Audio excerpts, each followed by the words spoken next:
ஒரு 74 வயசு தாத்தா 7 கோடி ரூபாய் கொடுத்து 24 வயசு பொண்ணை கல்யாணம் பண்ணியிருக்காரு.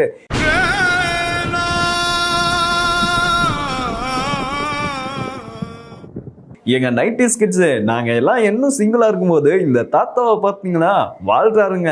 ஸோ இந்த சம்பவம் எங்க நடந்திருக்கு அப்படின்னு பார்த்தீங்கன்னா இந்தோனேஷியால தாங்க நடந்திருக்கு. நம்ம நாட்டில் தான் இந்த வயசு வித்தியாசம்லாம் பார்ப்போம். நம்ம நாட்டில் மோஸ்ட்லி பார்த்தீங்கன்னா 1 வயசு கம்மியா 2 வயசு கம்மியான அப்படிதான் சில கல்யாணங்கள் நடக்கும். ஆனா இந்தோனேஷியா அந்த நாட்டை பார்த்தீங்கன்னா அங்க கல்யாணத்துக்கு வயசு வித்தியாசம் தேவையே இல்லைங்க.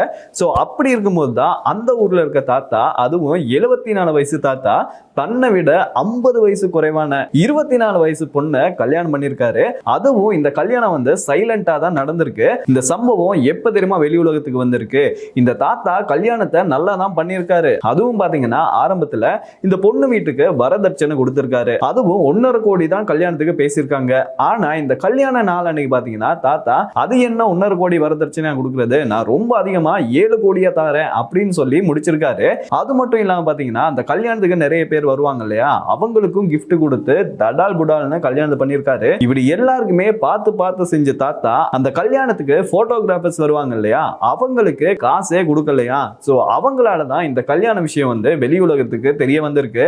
இவ்வளவு வேலை செஞ்சு மண்டை மேல இருக்க கொண்டே மறந்துட்டேனா. சோ ஆக மொத்தத்துல அந்த போட்டோகிராஃபர்ஸ் என்ன சொல்லியிருக்காங்க அப்படின்னு பாத்தீங்கன்னா, அந்த கல்யாணத்துக்கு நாங்க வந்து போட்டோகிராஃபி செஞ்சு கொடுத்தோம். அந்த கல்யாணம் முடிஞ்சதுக்கு அப்புறம் நாங்க எங்க பேமெண்ட்டை கேட்டோம். அதுக்கு அந்த தாத்தா ரெஸ்பான்ஸ் பண்ணவே இல்லை. சோ ஆக மொத்தத்துல இவர் கல்யாணம் முடிஞ்சதுக்கு அப்புறமா பொண்ணை விட்டுட்டு ஓடி போயிருப்பார் போல அப்படின்னு போலீஸ் கிட்ட வந்து கம்ப்ளைண்ட் பண்ணிருக்காங்க. இதையெல்லாம் கேட்ட தாத்தா, இதுக்கெல்லாம் பேர் என்ன தெரியுமா?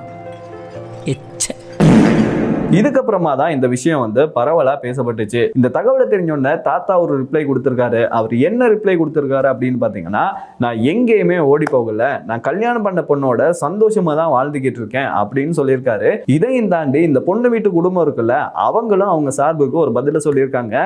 அந்த பதிலை கேட்டோடனே என் நெஞ்செல்லாம் வெடிச்சிருச்சுங்க. அவங்க என்ன தெரியுமா சொல்லியிருக்காங்க, அவங்க 2 பேரும் ஒன்னா தான் இருக்காங்க. அது மட்டும் இல்லாம இப்ப கல்யாணம் பண்ணாங்கல்ல இந்த 74 வயசு தாத்தாவும் 24 வயசு பொண்ணும், இவங்க இப்போ தேன் நிலவுக்கு, அதாவது ஹனிமூனுக்கு வெளியூருக்கு போயிருக்கதாவும் சொல்லியிருக்காங்க. இப்போ எப்படி இருக்கு தெரியுமா? ஒரே செகண்ட் இங்க இருந்து கீழே குஸ்டனா சிம்பிளா எல்லாம் முடிஞ்சிரும்னு தோணுது.